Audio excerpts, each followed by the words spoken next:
I break things. Well, how's this sound? If you break something, I can fix it.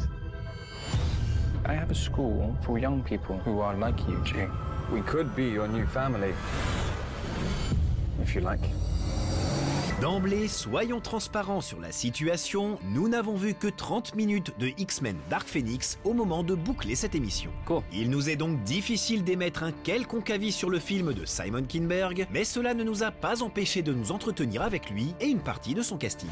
Comme son titre l'indique, X-Men Dark Phoenix reprend l'arc narratif autour de la transformation maléfique de Jean Grey, cette fois interprétée par Sophie Turner. Why did you make me do that? Ce n'est pourtant pas la première fois que cette histoire est racontée dans l'univers des X-Men, puisqu'elle était déjà la base de X-Men l'affrontement final de Brett Ratner, sorti en 2006. Well, when I was growing up reading X-Men comics, Dark Phoenix was my favorite storyline in the X-Men universe. And, you know, I was the co-writer of X-Men The Last Stand, and my regret about that movie is that we didn't get to tell the Dark Phoenix story in a deep, fulsome way. It became the secondary background plot of the film. And so I never really felt like we did the Dark Phoenix story justice, and I always dreamed of having an opportunity to tell a more loyal to the comics, more focused on Jean story version of Dark Phoenix. So, you know, after I changed the timelines as the writer-producer of Days of Future Past, I felt like there was an opportunity created where we could go back and retell this story. And I knew it wasn't going to be the next movie because we had to create a whole new Jean Grey. And so we did that with Sophie and Apocalypse. Gardien de l'univers X-Men chez Fox, Simon Kinberg a écrit, produit et supervisé tous les récents projets plus ou moins liés à cet univers. Ladies and gentlemen of NASA, this is Charles Xavier. Help is on the way. Avec X-Men Dark Phoenix, il passe pour la première fois derrière la caméra en tant que réalisateur, pour le plus grand bonheur des comédiens. At the very end of Apocalypse, Jennifer Lawrence came up to me and said, "You got to direct the next movie, and I won't do another one unless you direct it." And so that gave me a lot of confidence. He is X-Men embodied in one person. I mean, he knows everything there is to know. He feels like liberated to be able to collaborate with us and answer any questions and chop and change things because he's been the mastermind behind it, and so he can do that. Did you hear what the kids are calling you? Phoenix.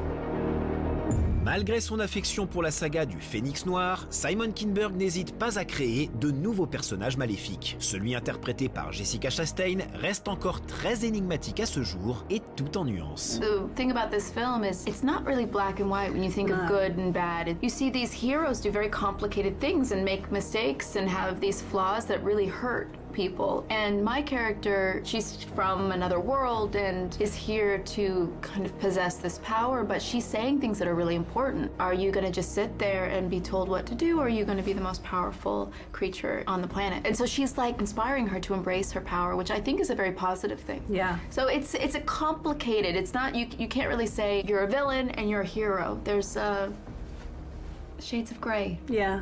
Like in humanity. Même si la chronologie a changé au moment de X-Men Days of Future Past, X-Men Dark Phoenix se rapproche tout de même des premiers films de Bryan Singer en matière de temporalité. Oh, come on. You know I can deflect it. Interprète du très ambivalent Magneto depuis X-Men le commencement, Michael Fassbender se doit donc d'appuyer la ressemblance avec Ian McKellen, qui avait incarné une version plus âgée du personnage. In First Class, I was working, you know, Matthew Vaughn, and I said, you know, how much of Ian McKellen's voice do you want me to sort of have in this film? And he was like, well, I find your voice kind of interesting because it's unusual. He was like, I think, you know, let's go more in that direction. So I was like, okay. And then in the second film, Days of Future Past, then of course Ian McKellen's in the movie with me. So I was like, okay, well, I'm not going to ask Ian McKellen to change his accent to suit me. And so then I had to work in more towards his accent. And so it's kind of a hybrid, I suppose, ever since then. But yeah, I had to sort of do an about turn after First Class. Dernier grand méchant que les X-Men vont devoir combattre, l'Empire Disney lui-même.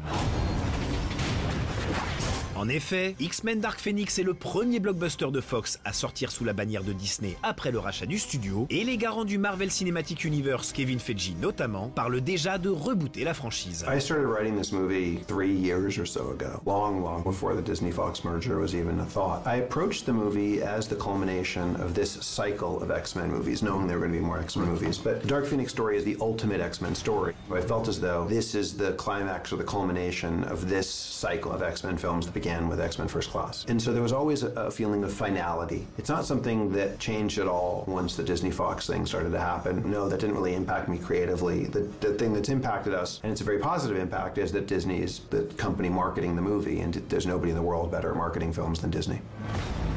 Succès ou non, X-Men Dark Phoenix risque bien d'être le dernier film de cette saga initiée par Bryan Singer au début des années 2000. Et comme vous devriez le découvrir en salle avant nous, vous nous direz si c'est bien ou pas. Are you threatening me?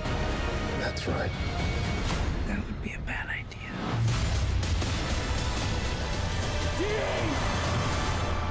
The right to fear me.